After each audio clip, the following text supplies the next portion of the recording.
Oi, o meu trabalho de homilética ele está baseado no livro de Romanos 6. Eu vou falar um pouco o que Paulo estava querendo dizer aqui e eu tenho 3 pontos, os quais eu vou discorrer no decorrer do vídeo. Então vamos lá. Bom, sabemos que o evangelho ele é espalhado por todo mundo, ele é anunciado por todo mundo. Mas também sabemos que existem muitas distorções.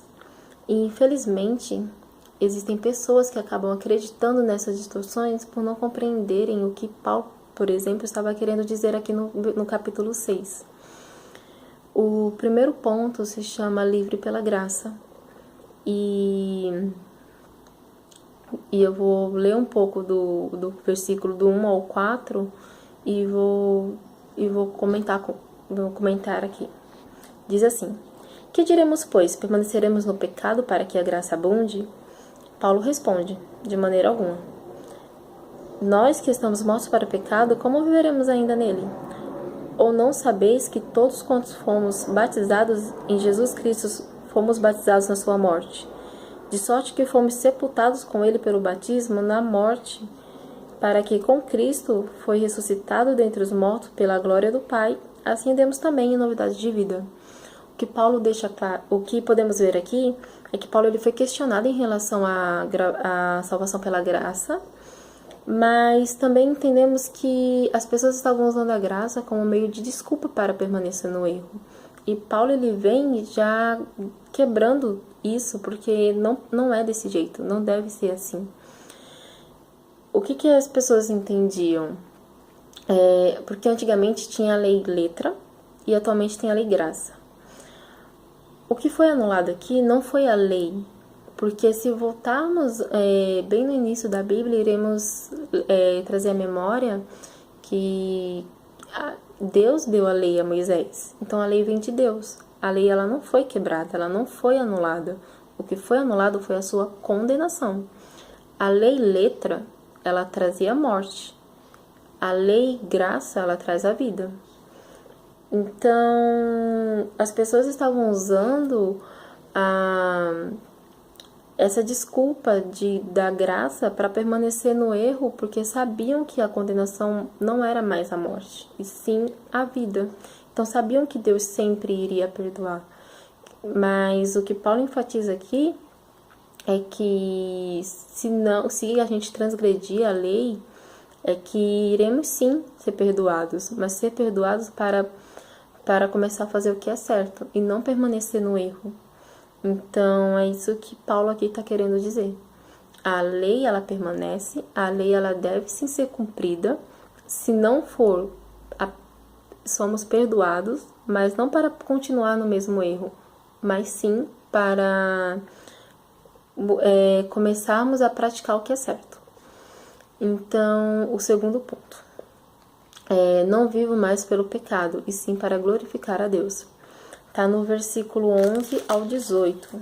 Eu vou ler também, que diz assim: Assim também vós considerai-vos certamente mortos para o pecado, mas vivos para Deus em Cristo Jesus nosso Senhor. Não reine, portanto, o pecado em vosso corpo mortal, para lhe obedecestes em suas concupiscências. Nem tampouco apresenteis vossos membros ao pecado por instrumento de iniquidade, mas apresentai-vos a Deus como vivos dentre os mortos, e os vossos membros a Deus como instrumento de justiça. Porque o pecado não terá domínio sobre vós, pois não estáis debaixo da lei, mas debaixo da graça. Pois que pecaremos para que não estamos debaixo da lei, mas debaixo da graça? De modo nenhum. Não sabeis vós que a quem vos apresentastes por servos para lhe obedecerdes, sois servos daquele a quem obedeces, ou do pecado para a morte ou da obediência para a justiça?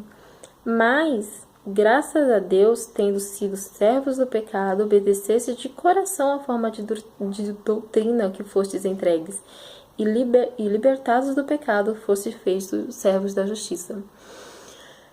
Paulo, ele mostra que fomos sepultados com Deus, então deixamos todos os nossos pecados, as nossas atitudes erradas para trás.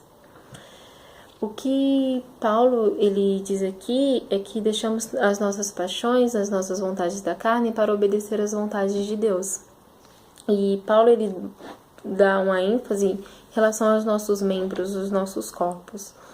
Se um dia, como ele diz aqui, eu vou ler novamente, deixa eu achar, o 17, que diz assim: mas graças a Deus que, tendo sido servos do pecado, obedecesses de coração a forma de doutrina que fostes entregues. E aí vem o 18. E libertados do pecado, fostes feitos servos da justiça. Porque se um dia,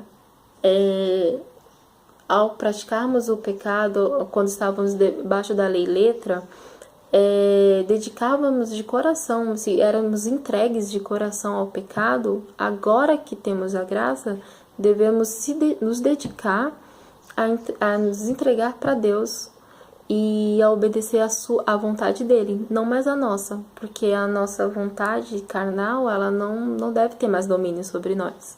Porque Paulo mesmo diz, ele reconhece a nossa fraqueza. E por sabemos que se não dominarmos a carne, ela domina. Então, Paulo, ele fala para consagrarmos os nossos corpos a Deus e nos dedicarmos a Ele para fazer tudo o que Ele manda. E deixarmos nossas vontades de lado, e sim obedecer à vontade de Deus. Então, esse é o ponto 2. O ponto 3, ele fala a verdadeira vida.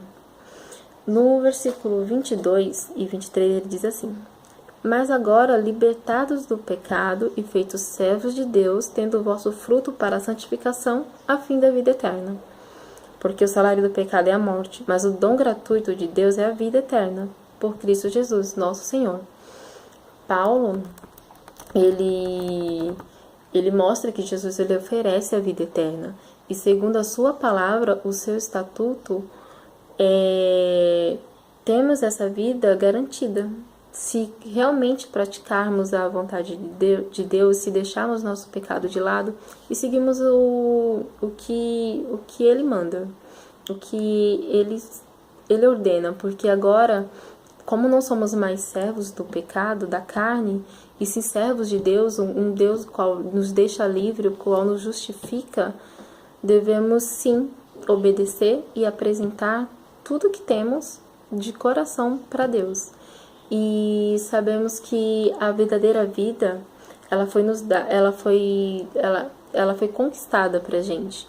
E Deus ele nos deu isso. E aqui mesmo fala que ele é um dom gratuito de Deus.